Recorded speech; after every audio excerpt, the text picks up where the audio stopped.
Hello friends, कैसे हो सब लोग। तो फ्रेंड्स, आज हम यहाँ पर जो है सीटेट की अगली क्लास लेकर के आए हैं और आज की क्लास के में हम वाइगोत्स्की का सामाजिक सांस्कृतिक सिद्धांत पढ़ने वाले हैं। जो वाइगोत्स्की ने दिया, ले वाइगोत्स्की ने सामाजिक सांस्कृतिक सिद्धांत, उसके बारे में डिटेल से पढ़ेंगे। तो फ्रेंड्स, वीडियो स्टार्ट करने से पहले आप हमारे चैनल पर नए हो तो चैनल को सब्सक्राइब कर दीजिए और वीडियो को लाइक कर दीजिए। तो फ्रेंड्स, अब हम वाइगोत्स्की की थ्योरी को पढ़ते हैं। तो सबसे पहले तो जो वाइगोत्स्की भाई साहब ने जो हमें सिद्धांत दिया है, उस सिद्धांत का नाम पता होना चाहिए। तो वाइगोत्स्की ने जो सिद्धांत दिया है, उस सिद्धांत का नाम है सामाजिक सांस्कृतिक सिद्धांत। वाइगोत्स्की ने सामाजिक सांस्कृतिक सिद्धांत दिया है, जिसको अंग्रेजी में कहते हैं सोशल कल्चर थ्योरी। वाइगोत्स्की का पूरा नाम ले वाइगोत्स्की है और ये एक कहाँ के वैज्ञानिक है? एक रूसी वैज्ञानिक है, रूसी मनोवैज्ञानिक थे। कैसे? क्योंकि साइकोलॉजिस्ट थे, तो रूसी मनोवैज्ञानिक थे जिन्होंने सामाजिक सांस्कृतिक सिद्धांत का प्रतिपादन किया। ये भाई साहब जो है ले वाइगोत्स्की भाई साहब हैं, ठीक है। इसमें इन्होंने जो ले वाइगोत्स्की हैं भाई साहब, इन्होंने अपने सिद्धांत में बताया कि बच्चा जो है अपने समाज और संस्कृति से अंत्यक्रिया करके सीखता, मतलब इंटरेक्शन, मतलब कि बच्चा जो है समाज में रहता है और समाज में जो पहले से परंपराएं चलती आ रही हैं कि किस तरीके से हमें चलना होता है, बड़ों से कैसे बातें करनी होती है, बच्चों के साथ किस तरीके के गेम, अलग अलग तरीके के गेम किस तरीके से खेला जाता है, खाना कैसे खाया जाता है, सोते वक्त कैसे सोते हैं। तो ये तरीके से संस्कृति सीखते हैं। और कहाँ से सीखते हैं हम संस्कृति? हमारे समाज से सीखते हैं। तो समाज और संस्कृति की अंत्यक्रिया, इंटरेक्शन करके सीखता है बच्चा, ठीक है। यानी सामाजिक अंत्यक्रिया के बाद विकास होता है। मतलब पहले जो बच्चा है वो सामाजिक अंत्यक्रिया करता है, मतलब बोलना सीखता है, समाज में किस तरीके से रहते हैं, आस पड़ोस से किस तरीके से व्यवहार करते हैं, घर में जब भी कोई मेहमान आते हैं तो किस तरीके से उनसे व्यवहार करते हैं, उनसे किस तरीके से बात की जाती है। ये सब जो है वाइगोत्स्की भाई साहब कहते हैं। वाइगोत्स्की कहते हैं कि जब ये सब चीज़ें सीख जाते हैं तो बच्चे का विकास होता है। जबकि पियाजे ने क्या कहा? पियाजे की एक लाइन यहाँ पर ऐड कर दी ताकि, क्योंकि कई बार जो ये पेपर में आई हुई है और जो कंफ्यूज कर देती है। पियाजे कहते हैं कि विकास पहले होता है, बाद में अधिगम होता है। और जबकि ले वाइगोत्स्की कहते हैं कि बच्चा पहले सीखता है समाज में, उसके बाद उसका विकास होता है।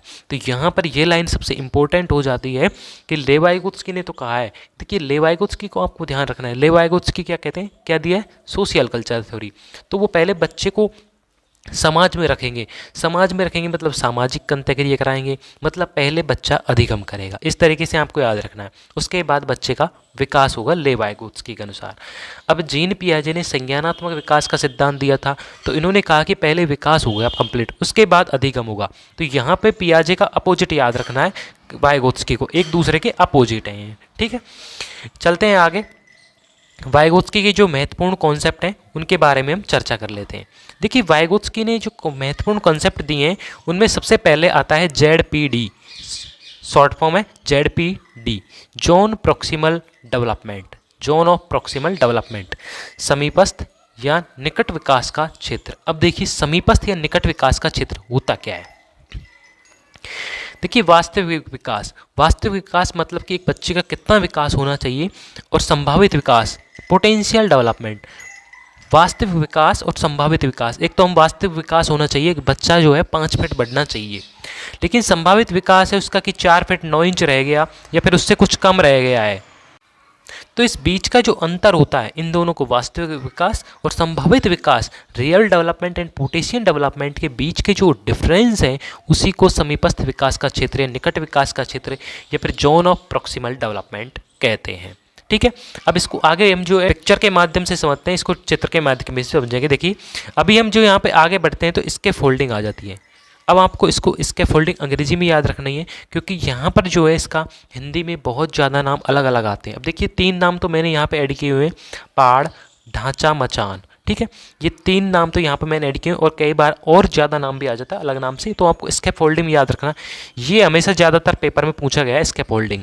अब स्कैप फोल्डिंग क्या होती है? देखिए, वयस्क व्यक्ति होता है, चाहे वो टीचर हो चाहे पेरेंट्स हो, उसके द्वारा दी जाने वाली अस्थायी सहायता, टेम्परेरी हेल्प या फिर गाइडेंस को स्कैप फोल्डिंग कहते हैं। देखिए, अब कैसे इसको याद रखेंगे। एक छोटा बच्चा है, उसको हमें साइकिल चलाना सिखाना है। अब साइकिल चलाना सिखाएंगे तो हम उसको टेम्परेरी हेल्प देंगे या फिर हम उसको परमानेंट हेल्प देंगे। आप एक बार दिमाग में लगा के सोचिए कि हम उसको एक कितनी देंगे हेल्प? टेम्परेरी। क्यों देंगे? क्योंकि बच्चे को जब हम साइकिल चलाना सिखाएंगे तो हम थोड़ी देर के लिए उसके पीछे से साइकिल को पकड़ेंगे, ठीक है, लेकिन उसके बाद तो हमें उसे छोड़ना पड़ेगा। ये थोड़ी कि जब जब भी वो साइकिल चलाएगा हम उसको पकड़े रहेंगे, हमें कभी ना कभी तो उसे छोड़ना पड़ेगा साइकिल को, ताकि वो खुद चलाना सीख सके। तो टेम्परेरी हेल्प देंगे और गाइडेंस भी देंगे कि किस तरीके से तुम्हें सीखना है।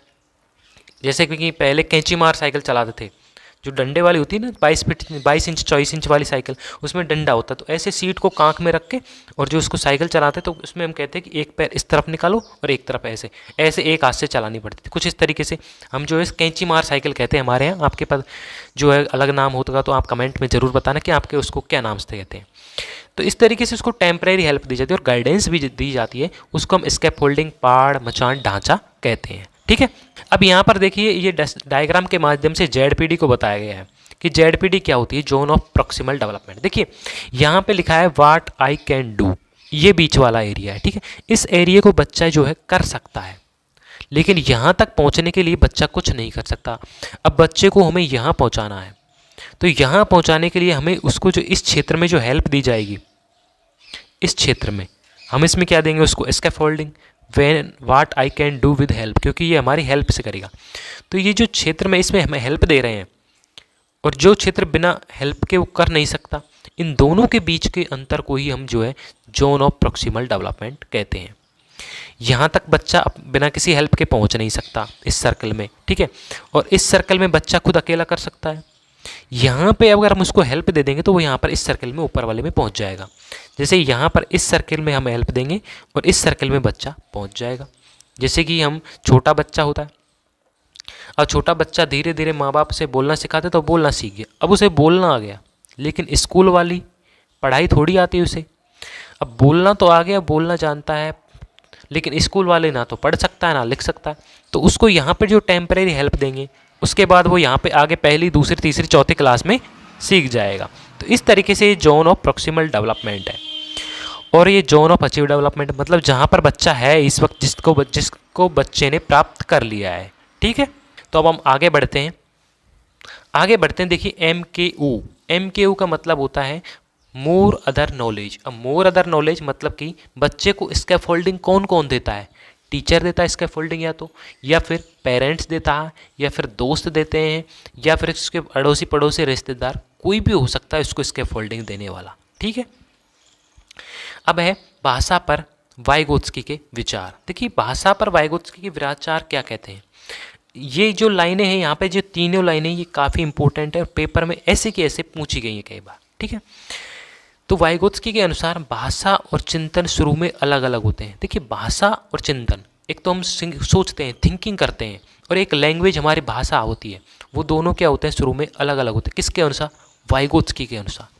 लेकिन बाद में एक साथ हो जाते हैं। एक साथ हो जाते हैं।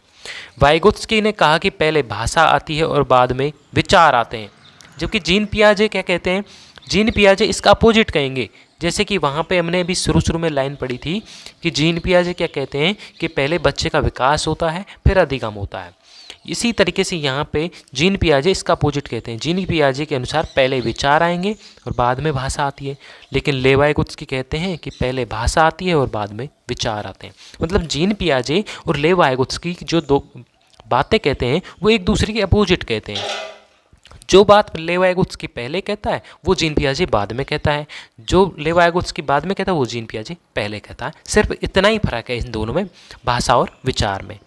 अगली बात वाइगोत्स्की कहते हैं कि भाषा जो होती है संज्ञानात्मक विकास, कॉग्निटिव डेवलपमेंट को फैसिलिटेट करती है, सुगम बनाती है उसको सीखने में। संज्ञान, सोचने की क्षमता को बढ़ाती है, सुगम बनाती है सोचने की प्रक्रिया को। ठीक है, इसके बाद है निजी भाषण या आंतरिक भाषण। देखिए निजी भाषण या आंतरिक भाषण, या जिसे प्राइवेट स्पीच कहते हैं, क्या कहते हैं, इसमें बच्चा अपने ही कार्यों को निर्देश देने के लिए भाषा का उपयोग करता है। और अपने ही कार्यों को निर्देश देने के लिए कैसे, मान लीजिए छोटा बच्चा है, कई बार आपने देखा होगा कि बच्चे जो है धीरे धीरे बड़बड़ाते रहते हैं, लेकिन उसे नज़दीक में खड़ा कोई व्यक्ति सुन नहीं सके, उसे कहते हैं यहाँ पे प्राइवेट स्पीच। जैसे कि एक छोटा बच्चा हो और आपके पास यहाँ पे एक छोटा बच्चा है मान लीजिए, ठीक है, और इसके पास में यहाँ पे एक कोई व्यक्ति खड़ा है। अब ये यहाँ पे कुछ बोल रहा है, लेकिन बोल तो रहा है लेकिन मन ही मन में बोल रहा है, थोड़ा सा लिप्स जो है, होंठ जो हल रहे हैं वो गुनगुना रहा है, बड़बड़ा रहा है, लेकिन ये जो साउंड है इसको नहीं सुनाई देनी चाहिए पास खड़े दूसरे व्यक्ति को।